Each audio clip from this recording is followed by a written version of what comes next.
नमस्कार, आप सभी का स्वागत है राष्ट्रीय जगत विजन न्यूज पर। मैं हूं आपके साथ रागनी वर्मन। राष्ट्रीय नाट्य विद्यालय नई दिल्ली द्वारा आयोजित भारत रंग महोत्सव का रायपुर संस्करण 3 फरवरी से 8 फरवरी तक पंडित दीनदयाल उपाध्याय ऑडिटोरियम रायपुर में आयोजित किया जा रहा है। यह आयोजन राष्ट्रीय नाट्य विद्यालय के 25वें भारत रंग महोत्सव और छत्तीसगढ़ राज्य के 25वें रजत जयंती वर्ष के शुभ अवसर पर किया जा रहा है। इस महोत्सव के तहत देश के विभिन्न राज्यों से चयनित श्रेष्ठ नाट्य प्रस्तुतियां मंचित की जाएंगी, जिनमें अलग अलग भाषाओं और संस्कृतियों की झलक देखने को मिलेगी। इस संबंध में जानकारी देते हुए छत्तीसगढ़ की मशहूर गायिका और कलाकार गरिमा दिवाकर ने बताया कि वे भी इस महोत्सव में एक विशेष नाट्य प्रस्तुति देने जा रही हैं। सुनिए, उन्होंने राष्ट्रीय जगत विजन न्यूज से बातचीत करते हुए क्या कुछ कहा।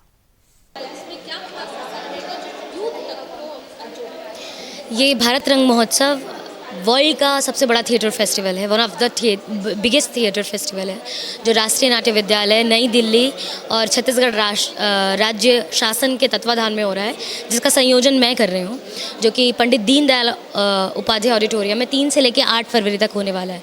हर दिन अलग अलग नाटक आएंगे और अलग अलग निर्देशकों के नाटक आएंगे, भारत के प्रतिष्ठित निर्देशकों के नाटक आएंगे, और वो नाटक का महोत्सव है जिसमें हम भी हमारा भी एक नाटक है बिरसा मुंडा, जिसका जो अंतिम दिन जिसकी प्रस्तुति होने वाली निर्देशन मैं करने वाली हूँ। तो ये एक नाट्य महोत्सव है जिसमें सभी का स्वागत है। और आप तो छत्तीसगढ़ी लोकगीतों की गायिका हूँ जी। करीबी लोगों तक आपकी आवाज़ पहुँची, तो क्या इसमें ये भी देखने को मिलेगी छत्तीसगढ़ की संस्कृति भी देखने को? बिल्कुल, क्योंकि भारत के अलग अलग क्षेत्र से नाटक आ रहे हैं, तो हमारे छत्तीसगढ़ का भी एक नाटक है बिरसा, जिसका निर्देशन मैं कर रही हूँ। और क्योंकि मैं संगीत से जुड़ी हुई हूँ, बचपन से ही संगीत से जुड़ी हुई हूँ, तो मैं अपने काम में कोशिश करूँगी कि छत्तीसगढ़ी संस्कृति, छत्तीसगढ़ का म्यूज़िक आए, और संगीत का समाज, सिर्फ ना केवल संगीत छत्तीसगढ़ का संगीत, और भी जो अलग अलग संगीत है उसमें समावेश, और एक लोक परंपरा के अनुरूप ये नाटक निकले। जी, क्या कहेंगे कि आगे क्या लगता है आपको, फ्यूचर ब्राइट रहेगा छत्तीसगढ़? बिल्कुल। अब हम अलग अलग जगह जाके स्ट्रगल करते हैं। यहाँ छत्तीसगढ़ के लोग हैं जो मुंबई में जाके, मेट्रो सिटीज़ में जाके स्ट्रगल करते हैं, पर फिल्म सिटी बनाने से बहुत कुछ चीज़ें आसान हो जाएंगी लोगों तक, बहुत कुछ, क्योंकि टीचर्स भी आएंगे, उसमें फिल्म सिटी का निर्माण होगा, तो बहुत सारे अलग अलग काम होंगे वहाँ पे। तो ऐसी उम्मीद है और ऐसी आशा है कि बिल्कुल फिल्म सिटी खुलना हम सब के लिए, सभी कलाकारों के लिए बहुत ही अच्छा होगा।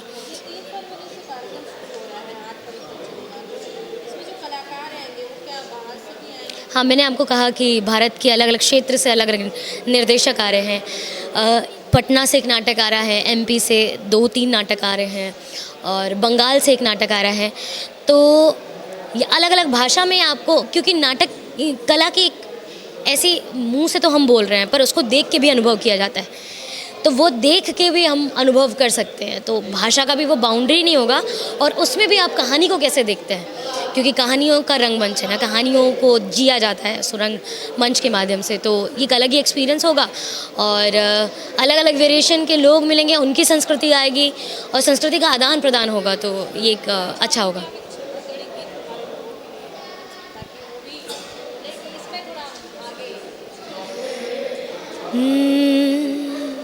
मनोज वर्मा जी की फिल्म का ये गीत है, मुझे बहुत पसंद है। 2 लाइन सुनाऊंगे। भोली सूरत तोर नैना माँ झूले वो, देखत रही थो तोरे सपना, कब आबे मोरे अंगना। Thank you. फिलहाल इस खबर में बस इतना ही। देश प्रदेश की खबरों से अपडेटेड रहने के लिए हमारे चैनल को सब्सक्राइब करें, और नए खबरों की नोटिफिकेशन के लिए बेल आइकॉन जरूर दबाएं। नमस्कार।